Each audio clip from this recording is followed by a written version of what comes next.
ఇది కూడా ఒక సోషల్ రెస్పాన్సిబిలిటీ. ఇన్సూరెన్స్ ఏజెంట్ అంటే ఎవరో దేవుడి తర్వాత దేవుడు. అన్ని రకాలుగా ప్రజలకు అందుబాటులోకి ఇన్సూరెన్స్ అనేది రావాలనేది ప్రభుత్వ ఉద్దేశం. దీన్ని కెరీర్గా ఎంచుకుంటే ఏజెంట్ నుంచి ఎండి స్థాయికి ఎదిగే అవకాశం ఉందండి మన సంస్థలో. సార్, పాస్ట్లో అగ్రిగోల్డ్ అనే ఒక సంస్థ ఇట్లాగే జనాల దగ్గర డబ్బులు ఇన్సూరెన్స్ రూపంలో వసూలు చేసి దివాలా తీసింది.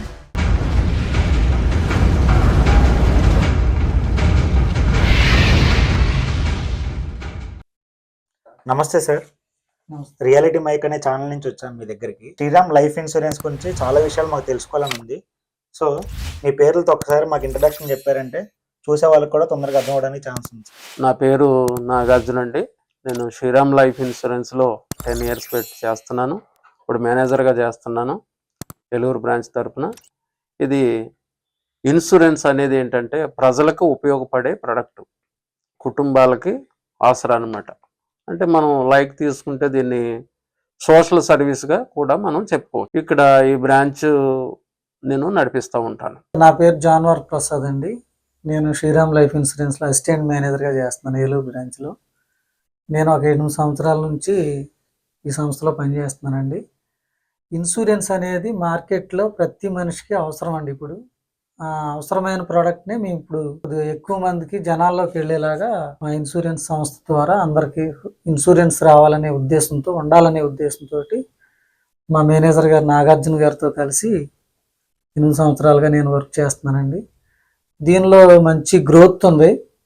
అలాగే ప్రతి కుటుంబానికి కూడా సెక్యూరిటీ అనేది ఇవ్వడం మా ఉద్దేశం అండి. సార్, అసలు మాకు ఈ శ్రీరామ్ అనే సంస్థ గురించి అసలు బేసిక్ నాలెడ్జ్ కూడా లేదు. అసలు ఈ శ్రీరామ్ గ్రూప్ ఎప్పుడు స్టార్ట్ అయింది సార్? శ్రీరామ్ అనేది ఒక గ్రూప్ ఆఫ్ సంస్థ సార్. ఇది 5th April 1974లో దీన్ని స్టార్ట్ చేయడం జరిగింది. దీని ఫౌండర్ వచ్చేసి త్యాగరాజన్ గారు. ఆయన ద్వారా దీన్ని నడపడం జరిగిందండి. దీంట్లో వచ్చేసి 1,15,000 మంది ఎంప్లాయీస్ పనిచేస్తున్నారండి ఈ సంస్థలో. ఇందులో ఏంటంటే చిట్ ఉంటుంది, ఫైనాన్స్ ఉంటుంది, ట్రక్ ఫైనాన్స్ ఉంటుంది, ఇంకా వాణిజ్య అన్ని నాన్ బ్యాంకింగ్ సంస్థ అనమాట. అందులోనే శ్రీరామ్ లైఫ్ ఇన్సూరెన్స్ అనే దాంట్లో మేము పనిచేస్తున్నాం. ఇది సార్ బేసిక్గా దాని యొక్క విధానం. సార్, ప్రెసెంట్ అసలు అందరికీ శ్రీరామ్ అంటే ఫినాన్స్ కానీ చిట్ ఫండ్స్ కానీ తెలుసు. అసలు ఇన్సూరెన్స్ అనేది ఎప్పటి నుంచి స్టార్ట్ అయింది సార్? 2005 17 నవంబర్లో స్టార్ట్ అయింది సార్. ఇది ఫస్ట్ మనం ఎలా ఉన్నామంటే వాణిజ్య రంగంలో ఉన్నాం, ఓన్లీ ఫైనాన్స్గా చిట్టుగా వ్యవహారాలుగా ఉన్నాం. అలాగే ప్రజల్లోకి వెళ్ళాము. ఇన్సూరెన్స్ రంగం అంటే ఇప్పుడు మనకి 2005లో స్టార్ట్ అవడం జరిగింది. IRDA పర్మిషన్ ద్వారా మేము ప్రజల్లోకి వెళ్ళి ఇన్సూరెన్స్ చేయడం జరుగుతుంది సార్. ఎందుకంటే మనకు అన్నీ మన భారతదేశంలో చూసుకుంటే 28 ఇన్సూరెన్స్లు ఉన్నాయి. అందులో మనం కూడా పనిచేస్తున్నాం సార్. ప్రెసెంట్ ఉన్న టెక్నాలజీని శ్రీరామ్ అనే ఆర్గనైజేషన్ ఏ విధంగా యూజ్ చేసుకుంటుంది సార్? ఫస్ట్ టైం అయితే మామూలుగా పేపరు పెన్ను ద్వారా స్టార్ట్ అయ్యి అప్లికేషన్స్ ఉండే. రాను రాను కూడా ఏం జరిగిందంటే టెక్నాలజీని తీసుకోవడం ద్వారా, దాన్ని ఆన్లైన్ సిస్టమ్ చేయడం ద్వారా రెన్యువల్స్ కానీ ప్రెస్ బిజినెస్ని కానీ మనం ఆన్లైన్లో కట్ చేసుకునే సిస్టమ్ అస్త్ర యాప్ అనేది రావడం జరిగింది. ప్రజలకు ఇంకా సేవ్ అయ్యాము.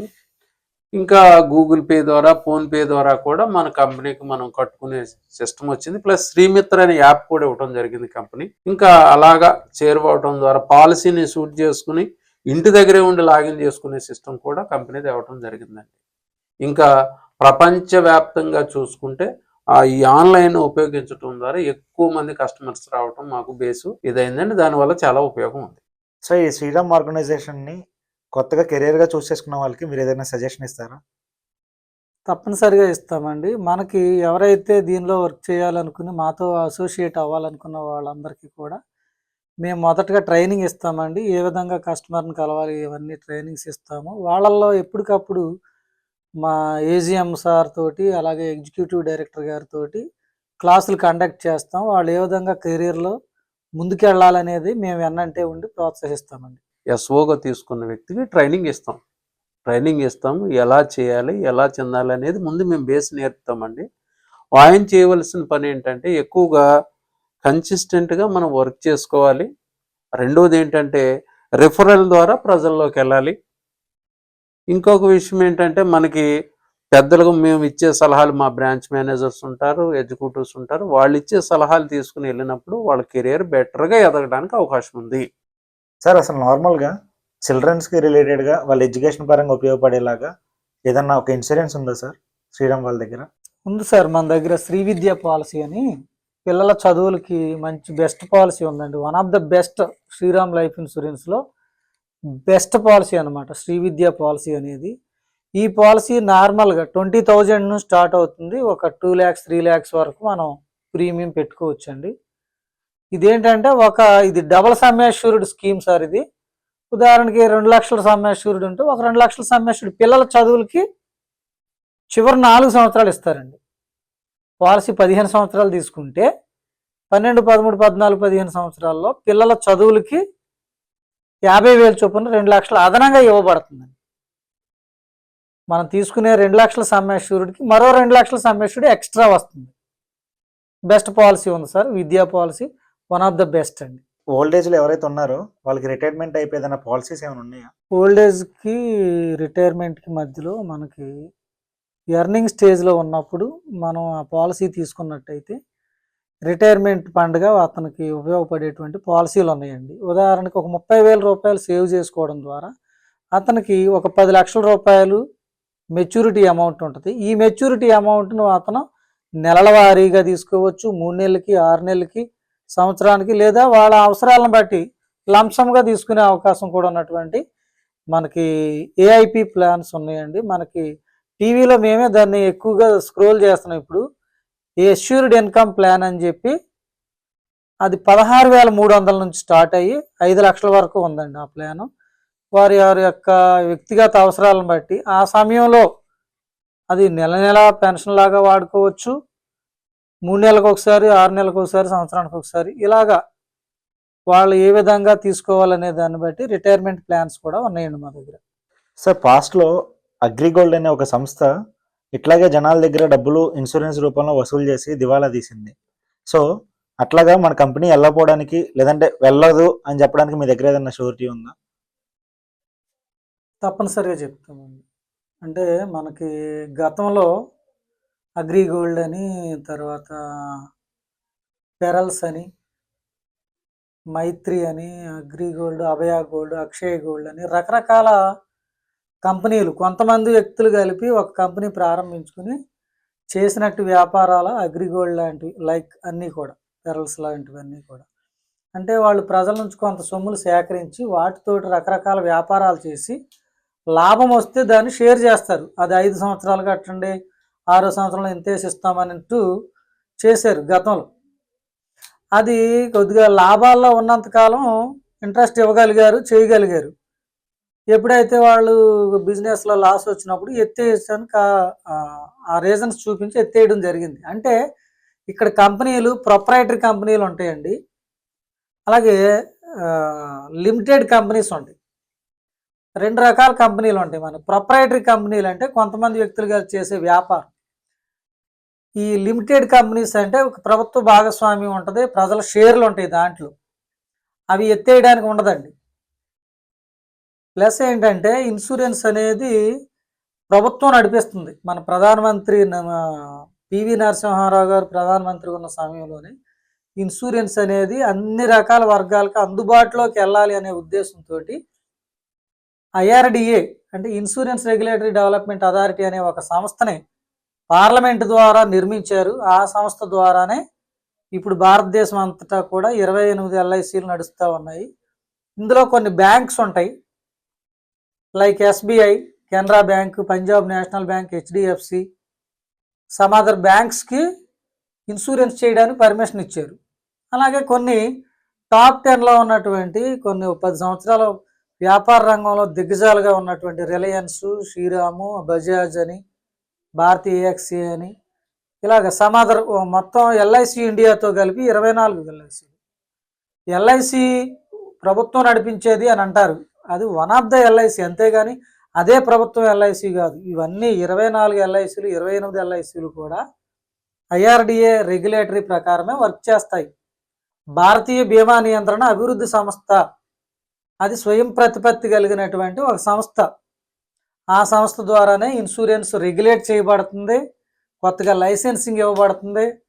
మీ 28 కంపెనీల్లో ఈ అగ్రిగోల్డ్ లాంటివి ఏమన్నా ఉంటే ఎందుకు తీశారని క్వశ్చన్ చేయడానికి అధికారం ఉండేది. ఆ లిస్టులో అవి లేవు కాబట్టి, ఆ లిస్టెడ్ కంపెనీస్ కావు కాబట్టి వాటి మీద చర్యలు తీసుకోవడానికి ఏమీ లేదు. ఎందుకంటే ఏ ఎల్ఐసి కంపెనీ అయినా ప్రారంభించేటప్పుడు 150 కోట్ల రూపాయలు ఫిక్స్డ్ డిపాజిట్ చేయాలి, ఆర్బీఐ దగ్గర పెట్టాలి. ప్రజల నుంచి 100 కోట్లు సేకరించడానికే ఈ ఎల్ఐసి కంపెనీకి పర్మిషన్ ఉంటుంది. అంటే 100కి 150 రూపాయలు సాల్వెన్సీ మార్జిన్ మనీ అనేది అక్కడ ఇవ్వబడుతుంది అనమాట. అప్పుడు కంపెనీలు ఏవైనా పెర్ఫార్మెన్స్ సరిగా లేని కంపెనీలు, బలమైన కంపెనీలు ఒకవేళ మెర్జ్ చేయాలనుకున్నప్పుడు ఆ 150 కోట్లు ఏదైతే ఉందో అక్కడ ఇచ్చి ఈ కంపెనీలని, కస్టమర్లని అందులో పెడతారు. లైక్ మన ఈ మధ్యనే బ్యాంకులు విలీనం జరిగింది కదా, యూనియన్ బ్యాంకులోకి ఆంధ్ర బ్యాంక్ని, ఎస్బీహెచ్ని ఎస్బీఐలోకి, అలాగే ఏపీజీవిని ఎస్బీహెచ్లోకి ఇట్లా మెర్జ్ చేస్తారనమాట. కొన్ని కంపెనీలు మెరుగైన సేవల కోసం మెర్జ్ చేశారు కదా, అప్పుడు మీ అకౌంట్ నెంబర్ బాగాలేదు, మీ అమౌంట్ బాగాలేదు. అలాగే భవిష్యత్తులో ఏదైనా ఈ 28 కంపెనీలు, ఇన్సూరెన్స్ కంపెనీలు ఏవైనా పెర్ఫార్మెన్స్ చేయలేనటువంటి పరిస్థితి వచ్చినప్పుడు ఏవైతే కస్టమర్లు ఎక్కువ ఉన్నారో ఈ కస్టమర్లని అందులోకి మెర్జ్ చేస్తారు. వాళ్ళ ఏమైతే అక్కడ సాల్వెన్సీ మార్జిన్ ఉందో అది కంపెనీ బదలాయించుకుంటుంది. అవి చేసిన బెయిలప్ పొందిన తర్వాత మాత్రమే ఏ కంపెనీ అని ఎత్తేయడానికి అవకాశం ఉంటుంది. ఒక కంపెనీ ఏదైనా ఇన్సూరెన్స్ లైసెన్స్ ఇవ్వడానికి, లైసెన్స్ రద్దు చేయడానికి, కంట్రోల్ చేయడానికి అన్నింటికీ కూడా ఐఆర్డీకి ఫుల్ పవర్స్ ఉన్నాయి కాబట్టి ఎట్టి పరిస్థితుల్లో పెద్దన్న అనేది ఉంది కాబట్టి అక్కడ సమన్యాయం అనేది జరుగుతుంది. అంతేగాని కస్టమర్ పట్ల వివక్షత చూపించడం కానీ, వాడు డబ్బులు ఎగ్గొట్టేసి పారిపోవడం కానీ ఇలాంటి సందర్భాలు ఏమన్నా వస్తే ఐఆర్డీఏ అనేది తప్పనిసరిగా చర్యలు తీసుకుంటుంది. మరే ఇతర కంపెనీలు కూడా ఇప్పటికీ 99లో ఈ చట్టం వచ్చింది, 2000 నుంచి ప్రారంభించబడింది. భారతదేశం అంతటికీ కూడా హెడ్ క్వార్టర్స్ మనకి హైదరాబాద్, గచ్చిబౌలి. ఇప్పుడు అది దేబాశిష్ పాండా గారు అని దానికి చైర్మన్గా ఉన్నారు ఐఆర్డీఏకి. ఇలాగ భారతదేశంలో 28 కంపెనీల్లో మీరు ఏ కంపెనీలోనైనా పాలసీ తీసుకోండి, పోద్ది ఎక్కడికైనా వెళ్ళిపోద్ది అని. ఏ కంపెనీలోనైనా మీరు పాలసీ చేసుకోవచ్చు. మా కంపెనీలో ఎందుకు చేసుకోవాలని అంటే బెటర్ సర్వీస్ ఇస్తాం, బెటర్ పాలసీలు ఉన్నాయి. ఏదన్నా రిస్క్ జరిగితే ఇన్సూరెన్స్తో పాటు పెన్షన్ వచ్చేదాం. అలాగా రకరకాల పాలసీలు ఉన్నాయి, రిటైర్మెంట్ పాలసీలు ఉన్నాయి, విద్యా పాలసీలు ఉన్నాయి, పిల్లల చదువులు, పెళ్ళిళ్ళు, పెన్షన్ పాలసీలు ఉన్నాయి. అన్ని రకాలుగా అన్ని వయసుల వారికి, అన్ని వర్గాల వారికి రకరకాల పాలసీలు, సుమారు 40 రకాల పాలసీలు డిజైన్ చేసింది మన కంపెనీ. ఎవరి యొక్క వ్యక్తిగత అవసరాలను బట్టి వాళ్ళు ఆ పాలసీలను చూజ్ చేసుకోవచ్చు. రెన్యువల్స్ విషయంలోనూ, తర్వాత క్లెయిమ్ విషయంలో కూడా ఎప్పటికప్పుడు ఐఆర్డీఏ మనకి ప్రకటిస్తూ ఉంటుంది. 6 మంత్స్కి, 3 మంత్స్కి వాళ్ళ యొక్క పర్ఫార్మెన్స్ ఎలా ఉంది, క్లెయిమ్ సెటిల్మెంట్ రేషియో ఎలా ఉంది అనేది కూడా మనకి ఐఆర్డీఏ వారే మనకి పబ్లిష్ చేస్తూ ఉంటారు. అది మన యాన్యువల్ రిపోర్ట్స్లో చూసుకోవచ్చండి. ఈ రకంగా మరే ఇతర కంపెనీలు, ఎత్తేసే కంపెనీలకి ఇది ప్రభుత్వమే మనకి దాన్ని ఏమంటారు అండర్టేకింగ్లో ఉంది కాబట్టి భవిష్యత్తులో కంపెనీ ఎత్తేసినా కస్టమర్కి ఎటువంటి ఇబ్బంది లేదండి. సో భయపడాల్సిన అవసరం అయితే లేదు. నిరభ్యంతరంగా కొనుగోలు చేయొచ్చు. మా దగ్గరనే కాదు 24 ఎల్ఐసిలో చేయమని చెప్తున్నాం. కానీ ప్రతి మనిషికి ఇన్సూరెన్స్ అనేది ఉండాలి.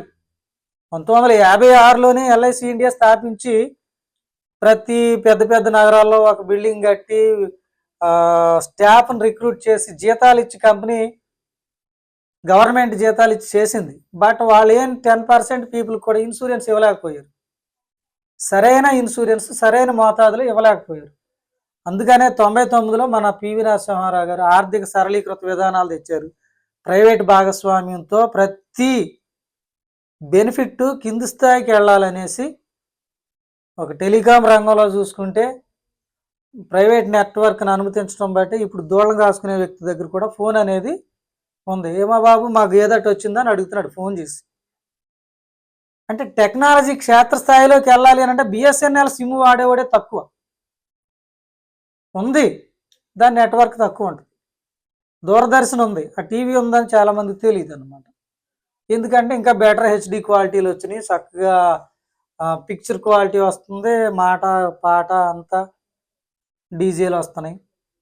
అంటే బెటర్ మెరుగైన దానికోసం చూస్తున్నారు కాబట్టి ఇప్పుడు ఎల్ఐసి గవర్నమెంట్ది ఇది ప్రైవేట్ది అని చెప్తా ఉంటారు. ఏం చేస్తారంటే దీన్ని వాళ్ళు హైలైట్ చేసుకోవడం కోసం ఇది ప్రైవేట్ది అనేసి కొంతమంది వ్యక్తులు చెప్తా ఉంటారు. కానీ ప్రభుత్వ పరిధిలోనే ఉన్నాయి. ప్రభుత్వ పరిధిలోనే ఉంది కాబట్టి మనకి ఎటువంటి నష్టభయం అనేది ఉండదు. కింది స్థాయికి పెర్ఫార్మెన్స్ సర్వీస్ అనేది అందాలి అని అంటే ఒక బిఎస్ఎన్ఎల్ వల్ల సాధ్యం కాదు కదా. ఇప్పుడు టీవీ ఉంది, ఆ దూరదర్శన్ టీవీలు గవర్నమెంట్ టెలికాస్ట్ చేసేసి అవే చూస్తే వాటికి ఎంతవరకు అది సమాచారం అనేది వితిన్ సెకండ్స్లో వెళ్ళిపోతుంది. ఇప్పుడు మీడియా వచ్చిన తర్వాత ఫోన్ల ద్వారా కూడా అంటే ఈ జనరేషన్లో మనం టెక్నాలజీని కూడా వాడుకోవాలి.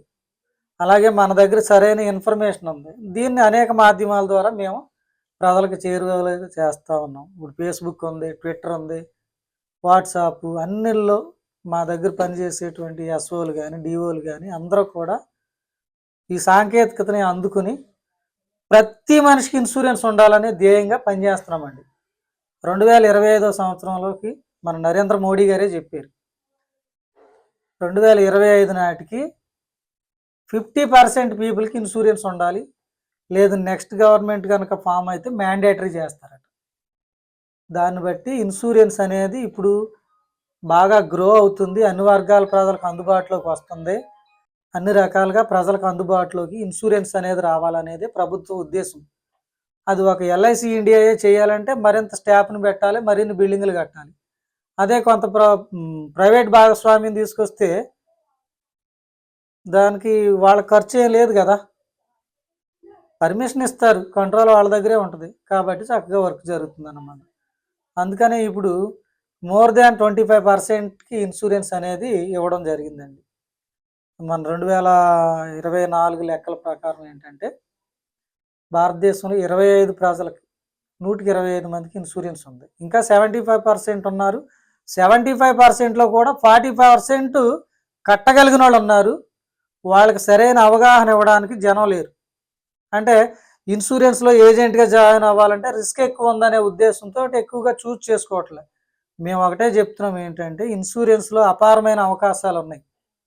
ఇక్కడ సేల్స్ ఆఫీసర్గా ఇక్కడ జాయిన్ అయిన వ్యక్తి భారతదేశం అంతటికి ఇప్పుడు ఎండీగా చేస్తున్నారు.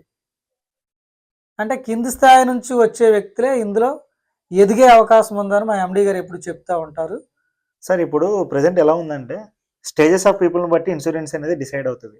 అట్లా కాకుండా ప్రతి ఒక్కరూ తీసుకునేలాగా అందరికి అందుబాటులో ఉండేలాగా శ్రీరామ్ వాళ్ళ దగ్గర ఏదన్నా ఒక ఇన్సూరెన్స్ ఏదన్నా ఉందా? ఉందండి. మనకి చిన్న స్థాయి నుంచి పెద్ద స్థాయి వరకు కూడా పాలసీస్ ఉన్నాయి సార్. ఇవాళ తీసుకుంటే గత సంవత్సరాలతో పోల్చుకుంటే ఇప్పుడు పోల్చుకుంటే ఏంటంటే ఒకప్పుడు ఇన్సూరెన్స్ గురించి అవేర్నెస్ లేదు, అందుకని ఎవరు కూడా ఇన్సూరెన్స్కి ఇష్టపడేవాళ్ళు కాదు. ఇప్పుడు ఏం జరుగుతుందంటే ప్రతి ఒక్కళ్ళు కూడా కరోనా తర్వాత ఇన్సూరెన్స్ తీసుకోవడానికి ఇష్టపడుతున్నారు కాబట్టి చిన్న స్థాయి వాడు కూడా అమ్మటానికి మా దగ్గర పాలసీలు ఉన్నాయి. ఏపీ సెక్షన్లో 16,000 నుంచి పాలసీలు ఉన్నాయండి. 16,000 నుంచి 5 లక్షల వరకు కట్టుకునే పాలసీలు ఉన్నాయి.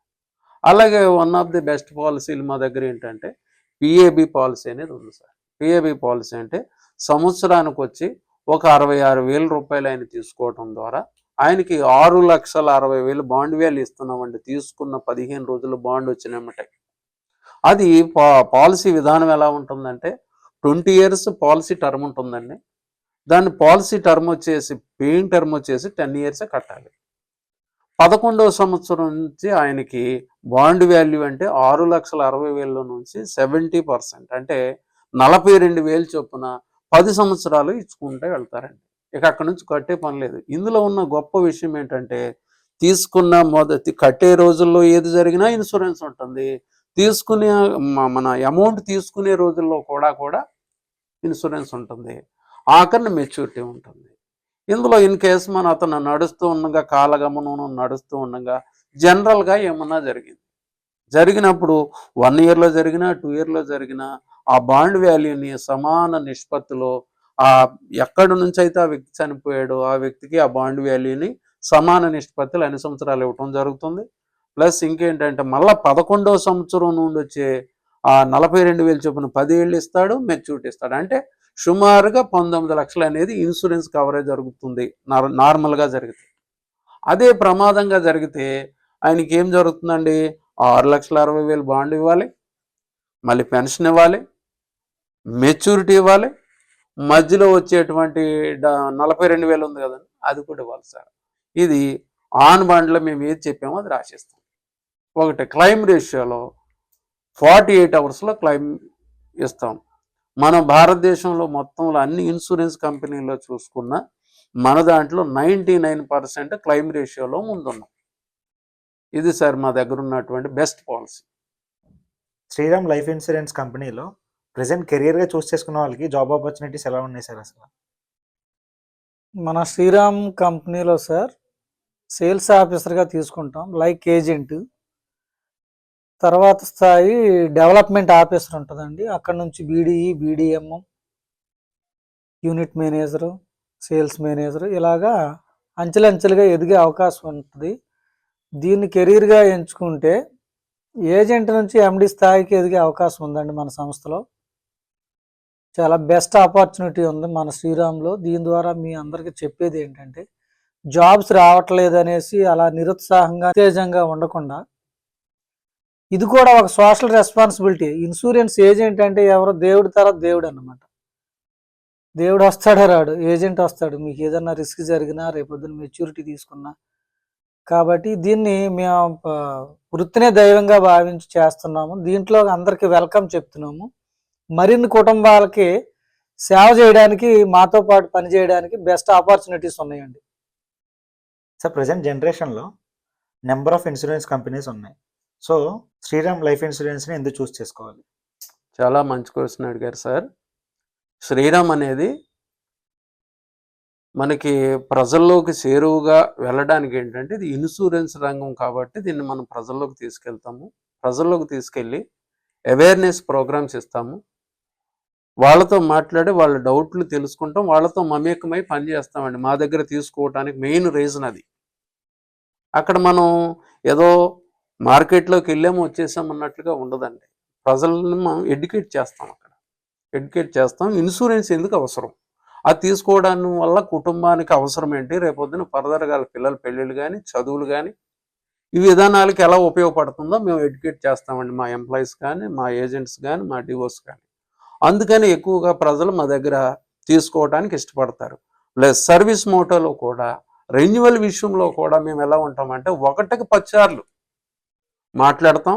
మా ఎగ్జిక్యూటివ్స్ ఉంటారు. ప్లస్ మేము కూడా వాళ్ళతో కట్టకపోతే ఎందుకు కట్టలేదని కూడా మేము వెళ్తాం. ఒకటి మాకు టాప్ మేనేజ్మెంట్ నుంచి చిన్న వాళ్ళ వరకు కూడా అందరం కూడా మార్కెట్లో తిరిగి పనిచేస్తాం. అంతే తప్ప ఇప్పుడు మేనేజర్ అనో, లేదా రీజనల్ మేనేజర్ అనో, లేకపోతే ఇంకోటనో ఉండదండి. మాకు అందరం కూడా జనాల్లోకి వెళ్ళి జనాల్లో మమేకమై పనిచేస్తాం కాబట్టి ప్రజలు మా దగ్గర తీసుకోవడానికి ఇష్టపడతారు. ఇతర ఆర్గనైజేషన్లకి మాకు ఉన్న తేడా ఏంటంటే, ఏదైనా క్లెయిమ్ జరిగింది 48 అవర్స్లో మేము క్లెయిమ్ ఇస్తామండి. 24 గంటల్లో కూడా ఇచ్చినవి కూడా ఉన్నాయి. ఒకటి అదే కాకుండా ఇంకొక బెస్ట్ ఏంటంటే, మాకు ఈ అన్ని కంపెనీలు ఒక డెత్ క్లెయిమ్ ఇచ్చి ఊరుకుంటే, మాకేంటంటే పెన్షన్ అనేది FIB అనేది ఉంటుంది. అంటే ఏంటి, వాళ్ళకి డెత్ క్లెయిమ్ ఇవ్వటమే కాకుండా మళ్ళీ నెల నెల వాళ్ళకి పెన్షన్ ఇవ్వడం జరుగుతుంది. 10 సంవత్సరాల వరకు ఆ కుటుంబానికి భరోసాగా మా కంపెనీ నిలుస్తుందండి. అందుకనే ప్రజలు మా దగ్గర షూట్ చేసుకుంటారు. సో చూశారు కదా, ఎవరైతే కొత్తగా ఇన్సూరెన్స్ తీసుకోవాలనుకుంటున్నారో, సో మీరు ఒక ఆప్షన్గా శ్రీరామ్ లైఫ్ ఇన్సూరెన్స్ని కూడా చూస్ చేసుకోవచ్చు. వీళ్ళ దగ్గర చాలా పాలసీస్ అండ్ క్లెయిమ్ విషయాల్లో చాలా జాగ్రత్తలు వీళ్ళు పాటిస్తున్నారు. సో ఎవరైతే కొత్తగా ఇన్సూరెన్స్ తీసుకోవాలనుకుంటున్నారో, you can take a step in Shriram life insurance. Thank you sir. చాలా మంచి టైం మాకు అందించారు. మీతో కూర్చొని చాలా విషయాలు నేను నేర్చుకున్నాను. Thank you sir.